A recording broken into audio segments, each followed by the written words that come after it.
This is a corrido tumbado. This is an R&B song. And this is what corridos and R&B sound like together.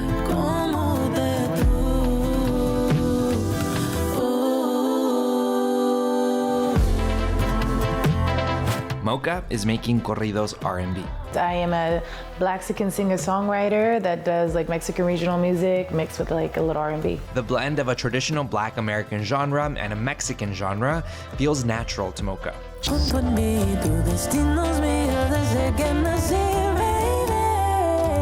She's part of a small wave of Blaxican artists connecting with their cultures through their craft. My name is Michael Baca. I'm the Black Mexican. I'm the comedic storyteller that tells stories about what it's like to be a Black Mexican in the United States. What is it like to grow up Blaxican in the United States? And why is it not surprising that both of these people grew up in California? And where else in the United States could this mixed community be popping up? My name is Fernando, and this story is about the hyphen between the Mexican and Black communities.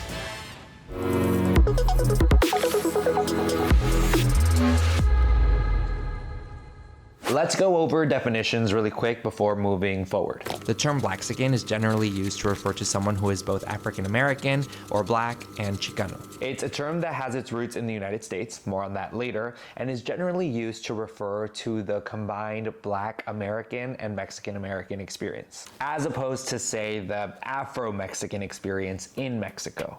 I actually have a separate video on Afro-Mexicans, Mexican Afro-descendants who live in Mexico, if you want to watch that. Mocha grew up in San Leandro, California, a small city of less than 100,000 people near Oakland. My mom is from Mexico City and my dad's from Louisiana, and so they both met in Oakland. Mocha's parents separated when she was young, so she spent most of her time going back and forth between her parents' homes. Most of my mom's family from Mexico is out here, so I grew up the most with that side. And whenever I was with them, yeah, I knew that I didn't look like them, you know, I was darker, and as we're kids, it was made aware, like, you know, my cousins would make remarks, like, and things like that. She says they would say things like this to tease her. To do shit like if the lights would turn off, they'd be like, where did she go? I'm like, I don't want to, I was like, I don't know if I want to put them on blast like that. And there was some bullying from classmates too. I had like really big curly long hair that I always get bullied for. One time I got gum put in my hair, and they were like, cause you know, your hair looks big like a lion, and I guess some girl got jealous and put gum in my hair, and I had to cut my hair off. And so I didn't understand at the time like what was going on or like why they would do something like that.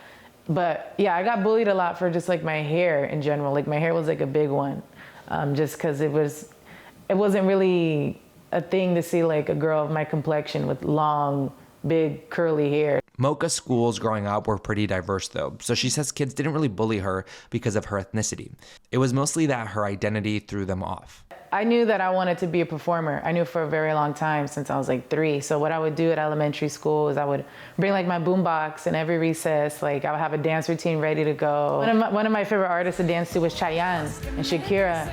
And so when people are like, why are you listening to Spanish music? Like, what is this? And I'm like, well, because I'm Mexican. And they're like, no, you're not. But I definitely was aware that I was different, but it never really bothered me. I kind of like, you know, I kind of liked that I stood out in a sense. My parents did a good job of making sure that, you know, where I came from and the history of where I came from and being proud of that and not ashamed. As she grew older, she started modeling, and that's where she would hear more pointed comments about her Blaxican identity. I would overhear like voices like, oh, she might be too dark, or she's too dark. Or not too long ago, I think I tried to audition for like a Mexican clothing brand, and they were like, well, she don't look Mexican. So if you're watching this video and thinking, man, I wish I had more of this, I've had that same thought too. I have great news. I recently launched a newsletter called In The Hyphen, where you can get more of my reporting directly to your inbox for free. I'm super excited about this because it won't just be a regurgitation of stuff you see on my YouTube, TikTok, or Instagram. It'll feature original reporting. If you want to subscribe, check out the link in the description. All right, back to the video. When Mocha started pursuing a music career seriously, she knew she wanted Spanish to be a part of it, even though she didn't really grow up speaking it. With my mom, she would talk to us in Spanish, which is why I understand a lot of it, but I always answer back in English. And in my music, when I would write my songs when I was younger, I would do Spanglish, so I would write in Spanish, even if it was broken. But it wasn't until I got older and I really wanted to start singing more in Spanish, I was like, okay, it's time to really lock it in.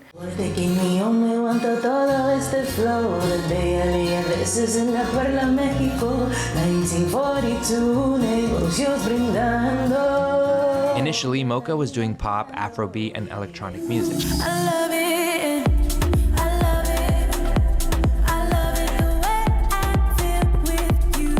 It was fun, I liked it. But once I heard corridos tumbados, I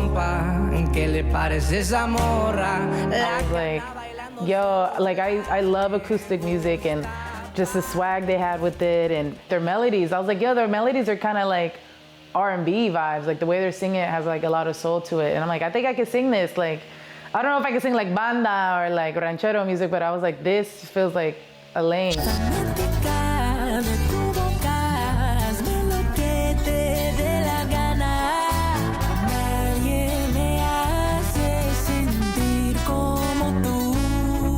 Corridos tumbados have taken the Latin music industry by storm in the last decade. They're a modern digital take on the storied corrido in Mexico. Billboard describes it as a narrative, not a musical genre, since corridos can be accompanied musically by genres like norteño, mariachi, and banda sinaloense. The style centers on telling stories of heroes and anti-heroes. They're usually accompanied by a tuba, a guitar, and a tololoche. I say corridos are storied because they date back to the 1830s, and in the 1900s they were used to tell real stories of impactful figures during the Mexican Revolution. Corridos tumbados take the corrido and submerge it in the sounds and visual style of hip-hop, trap, and reggaeton.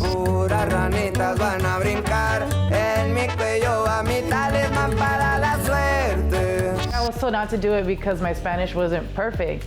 After a while, I was listening to those voices, but I was like, you know what? I'm just gonna go all in and just do it and see what happens. And yeah, I did my first song, Deja Vu, and which was like on, you know, just a straight up Mexican regional song.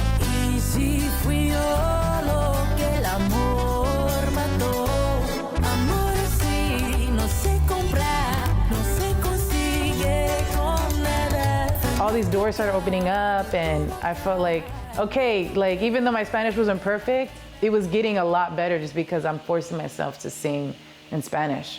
And my Spanish from today, from like years ago, is like night and day. Like my Spanish has improved so much just because I've been only doing Spanish music. Mocha has now released more songs like Tattoo, whose music video centers lowrider culture, a world inhabited by both Chicano and Black communities in California. This feels really authentic and aligns with who I am. I've been calling it more like Mexican regional because yeah, the music is not traditionally corridos. It's just like a, you know, definitely inspired by it. We're talking about love, heartbreak, and you know, there's also corridos tristes, you know, heartbreak. There's a lot of Junior H, Danny Lux type stuff. So yeah, I mean, it's a mix, but it's evolving.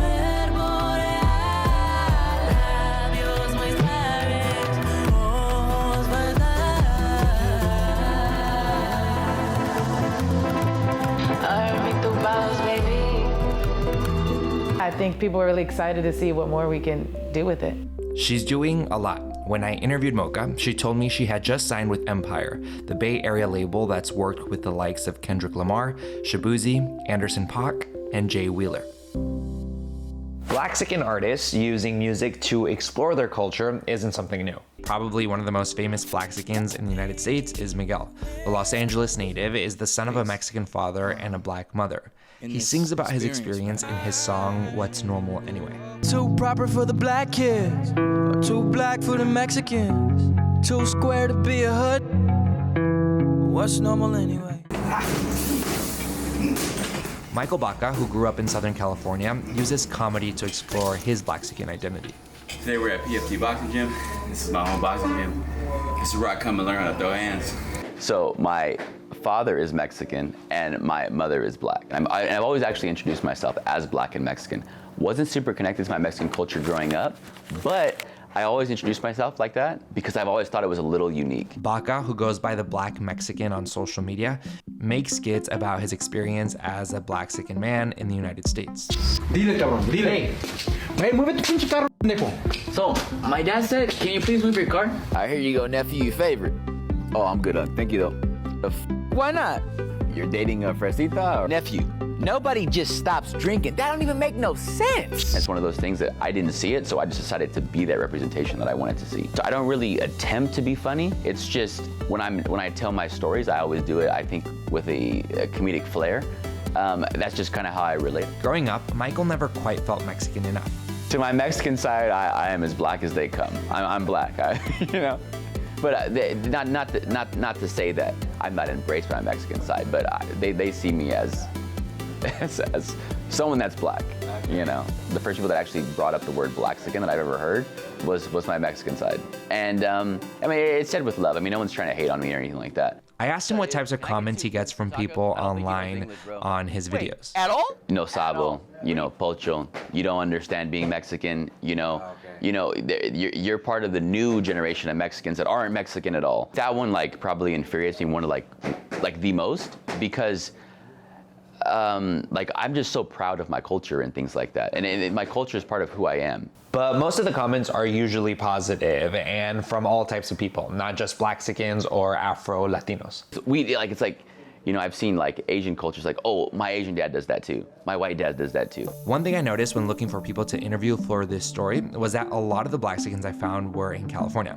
I wondered if this was just a coincidence or if there was something specific about California that brought Black people and Mexican people together.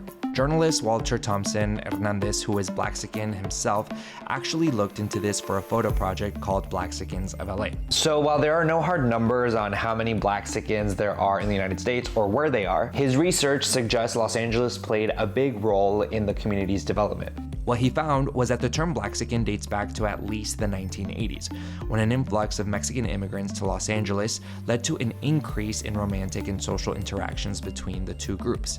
Many Mexican immigrants were moving into South LA's Black neighborhoods, and people started getting romantically involved. It hasn't been all love. In this 2015 BuzzFeed News article, Walter Thompson Hernandez writes about the tension between Black and Mexican people in Los Angeles. The 70s, 80s, and 90s were marked by protests, turf wars, and violence. The tension showed up in different ways, even in schools. In one instance, Mexican students at Inglewood High School walked out of a Black History Month assembly in 1990, which then led to Black students boycotting a Cinco de Mayo celebration. Yes, we did walk out, but they didn't want to hit us first. Well, people were getting hit with bath bottles. And they just started saying Black power, so they start hitting us, so we start hitting them back. Thompson Hernandez said he expected to soon see more Blaxicans in states like Arkansas, Alabama, Georgia, North Carolina, South Carolina, and Tennessee. All states where Mexican immigrants were settling in historically Black communities. And that's also like part of like why I started this, because I wanted to show like we're all different, but essentially we're all kind of connected. We're all the same. Now, I'm curious, if you're Blaxican and watching this video, where do you live? Are you one of the only Blaxicans in your area, or are you part of a larger group? Let me know in the comments. Thank you so much for watching. By the way, if you enjoyed this video, you might also like this other video I made.